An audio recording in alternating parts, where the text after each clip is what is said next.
Hey everybody, today I'm going to share some intermediate level mountain drawing tips with you as I draw this photo of Yosemite Valley as voted by you all in my recent poll.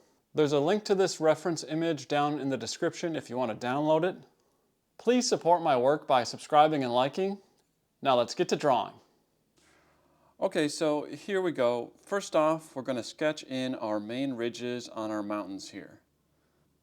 Let's take note of the direction of the sun, which is pretty much pointing straight on to our scene.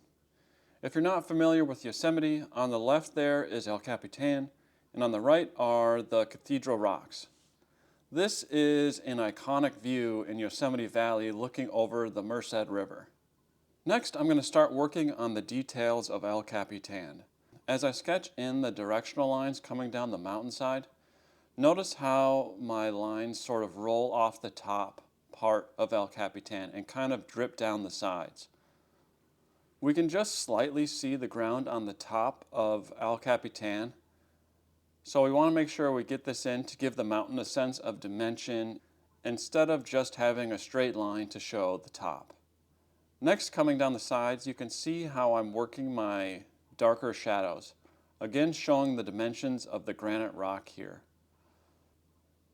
Think of the rock as a 3D shape where the light hitting on one side of the cube is in highlight.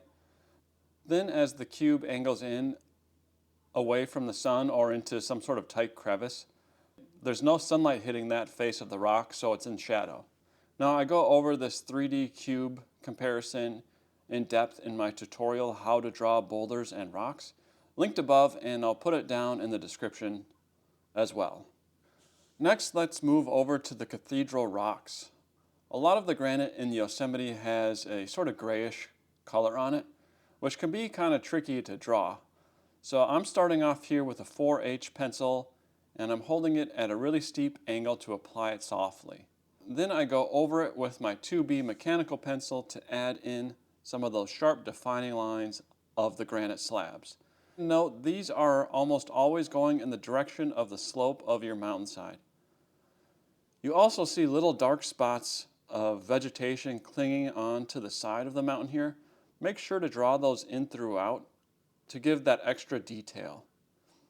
At this scale, drawing detailed vegetation can be tough, so instead focus on trying to draw the texture of the vegetation as best you can by varying the values here, often just by making these spots a little bit darker.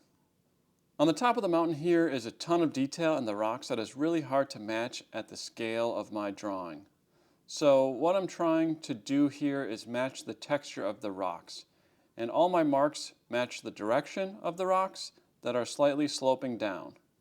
Also notice even this grouping of trees here is matching our slope to give us the impression of the direction of this part of the mountain. Last thing I want to point out for this mountain is notice that there is a good amount of vegetation that is growing where the side and top of the mountain meet on this ridge. Now, of course, this isn't always going to be the case, but it allows us to increase our contrast here and draw in those trees to further emphasize the change from the mountain top to the mountain side. Really pay close attention to all these small nuances and details to really up your mountain drawings. Moving on, I'm using a lot of these same techniques on this mountain.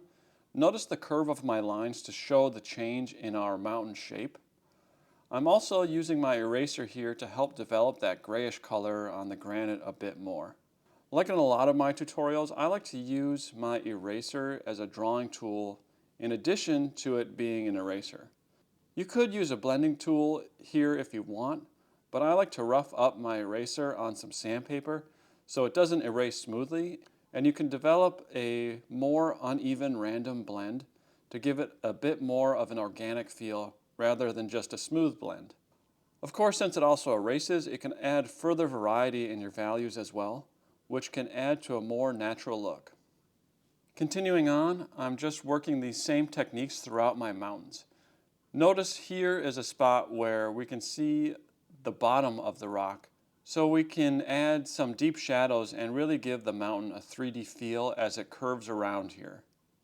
Just on the edge here, you can see another good example of where I'm treating the granite like a 3D cube, with the light hitting the front here before it bends back into the mountain in shadow.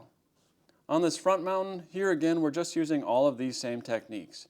Note there are some horizontal lines on occasion, just like it shows in our reference image, but on the whole, follow the slope of your mountain sides for the most part with your directional lines. Okay, now I'm going to finish off the rest of our drawing here to give these mountains some context.